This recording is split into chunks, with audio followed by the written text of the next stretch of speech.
or get crazy with the old guy. The whole world is crazy, man. Man, women today are crazy, man. My wife. Y'all don't know my wife. Because my wife is crazy, man. You ever eat cheese doodles? Cheese doodles are crazy. Hey, what's up, YouTube? This is Talking Crazy 88 back again with another episode for you. Oh my goodness.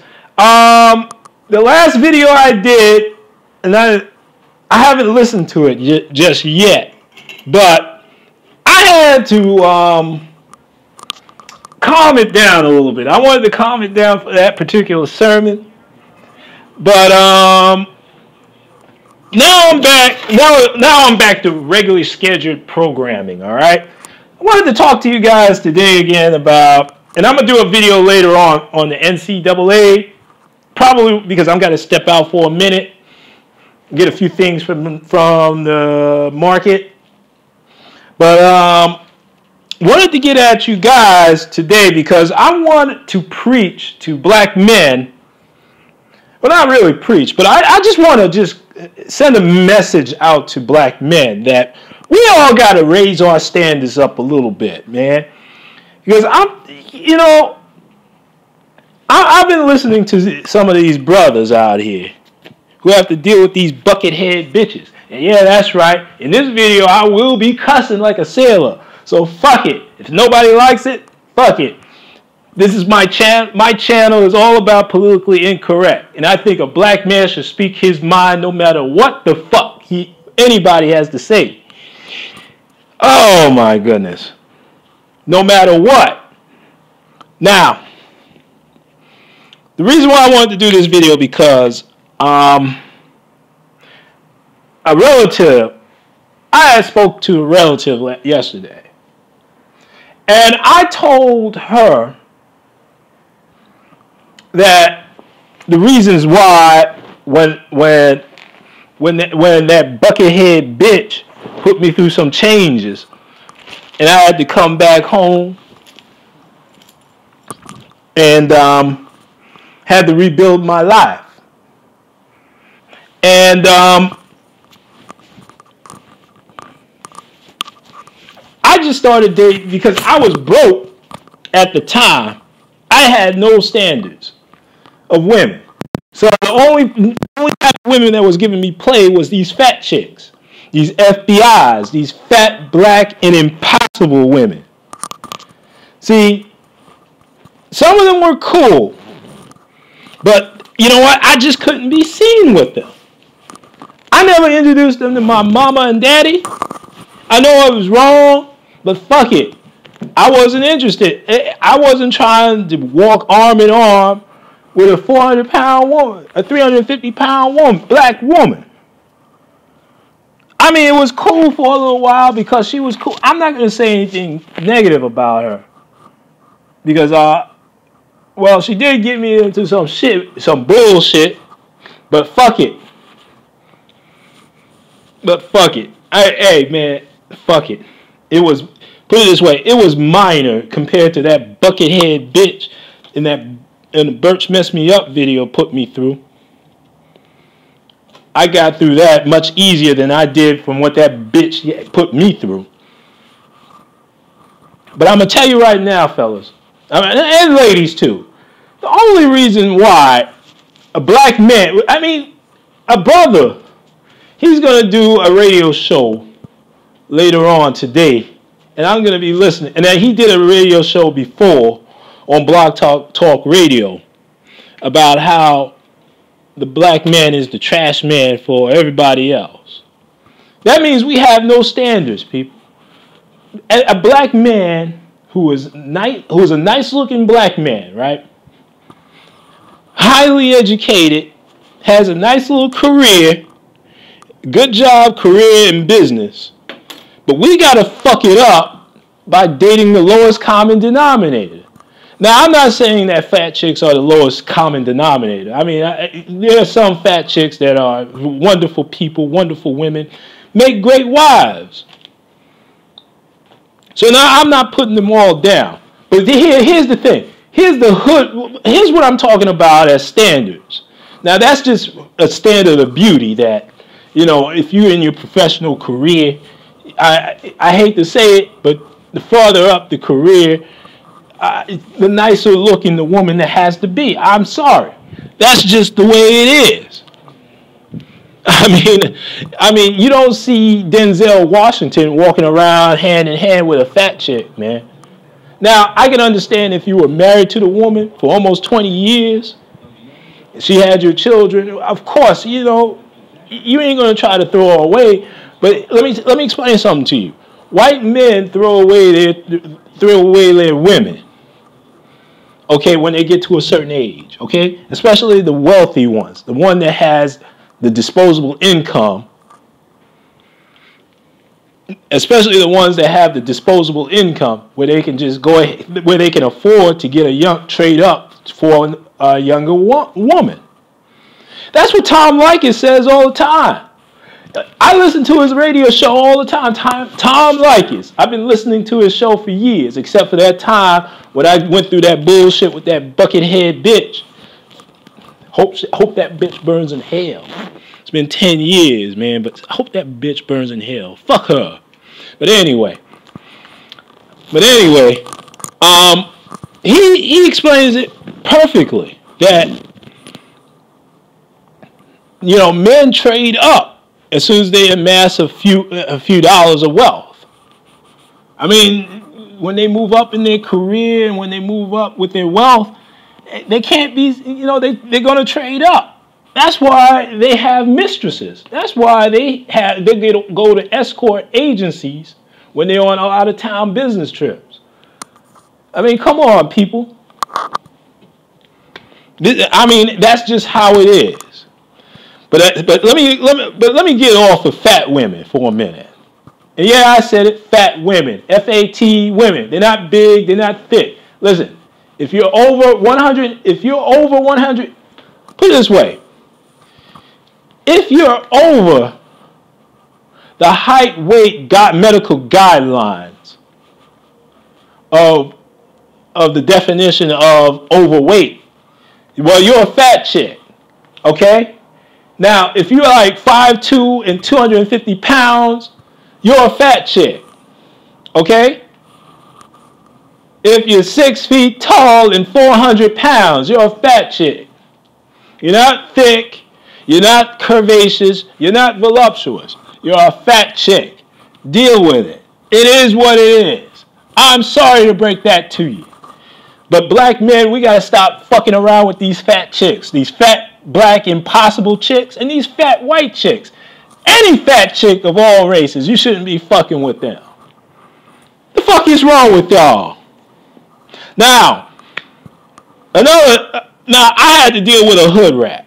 I was well educated, and the relative of mine I was speaking to earlier this week, and I asked her, now, how would you feel if you found out I was dating a hood rat? And she said that, you know, I asked her, if you wasn't my relative, right, would you see yourself dating somebody like me? And she said, okay, yeah. But she also told me that she found about how she would be mad. She would have been mad that I lowered my standards and dated a hood rat instead of somebody on the up and up. And I had to think about it. And I said, yo, where are all these? See, I have 2 degrees, right? Where are all the women that have these 2 degrees? Where are they? They're probably at home sitting at home in front of the TV eating Rocky Road ice cream, not doing a damn thing, not out socializing, not dating or anything like that. They would never show up on an online dating site, okay? Because let me explain something to you about online dating. Everybody on there has some sort of issues, all right? Because let me explain something to you. Let me explain something to you. I did the online dating. You know what? That's where I got this fat chick. And that's where I got this crazy ass chick, man. That buckethead bitch that set me up, set me back a few years. So I hope she burns in hell too, man. I hope the next guy gives her crabs or herpes or whatever. Fuck her. I ain't fucking that bitch anymore, so I don't give a fuck about her. But anyway, online dating. If a woman has to resort to online dating, there's something wrong. There's something wrong with her. And I can just tell by the profiles. Now, I put up, and I'm going to do a video later on reading some of these. I'm going to pick out the best profiles to read to you guys, and I'm going to comment on it. I don't do that shit anymore because I feel like I have the social skills to pull any type of woman. Well, I'm not dating now, but I don't need that shit. Okay? And you shouldn't either. Any black man that's worth a damn that has a good mouthpiece, or at least trying to have a good, you have to practice at obtaining some verbal skills to pull some of these chicks, man. Because you're not gonna do it online. Because some of these bitches, they just like to play games online. So fuck them. Now, another thing I wanted to talk about. Now, dating women with children. Now, I'm gonna reiterate what I did a video earlier in my other channel, which got shut down, but I reposted that video, and it's been very favorable. But it was about multiple women who have multiple children. Now, black men, we got to start raising our standards, man. We got to start dating women with children. Now, I've done it because I was a fucking simp. Now, when you're up here dating these women with children, somebody pointed it out to me. How would it look if you were going to a company event with your wife and her children? Because they're not her children. Hold on for a second. Okay, I dropped my phone. Hold on. Shit. All right. How does it feel to go to a company event with her children? Okay, with her and her children. They're not your children. And you introduce your wife and your two kids, your stepchildren. And one of the managers asks, well, where's your children? Well, I don't have any children. What? Listen, stop dating these single mothers, all right? The only way I would date a single mother is if she has a lot of money or she's a PhD student. Or if the husband or ex-husband or baby daddy is dead, or far, far away in Nome, Alaska, or Shanghai, China, or some shit like that. Because let me explain something to you. Some of these broads that have who are single mothers, they have issues. They have psychological issues, all right? Need therapy. Don't deal with it because you'll be last on the list. Just go, if you have to date one, just make sure it's just a sex thing, all right? Just make sure you use up a whole box of condoms on them and go on about your business. Don't wife them up. Don't introduce them to your parents. And damn sure don't try to meet their children. That's a simp move. Don't buy them children, these nappy-headed children, anything. Fuck her and fuck them. But listen, I got to go to the store. This is Talking Crazy 88, and I'll be back with another video later. I am out of here, people. Oh, yeah. Before I go, I just have to say that I just got to reiterate that the only type of men that fat chicks seem to attract is usually the broke, the unemployed or unemployable, the prison nigga, or just the average laborer who can't or a nigga that have no game. That have no game and have no alternative but to go after fat chicks, okay? Or as a last resort, in my case, in my case, it was like, I ain't had no money and my self-esteem went down. So that's all I had to do. You know, that's the only reason why I had to deal with fat chicks, right? But see, black men, you just got to raise your standards up, standards of living up a little bit, man. Don't settle for nothing less than the best, all right? If you have the education, the good job, or you're starting your business and you up there and you're successful, don't be picking these buckethead bitches that's gonna bring you down. All right, these ridiculous women. You know, get your game up, get your skill set up, man. I'm doing that. I'm trying to do that. I am doing it. So fuck it. You know what? Life is too short, but you got to say fuck it. You have to go after the best, man. But listen, I gotta run. This is Talking Crazy 88, and I am out of here, people.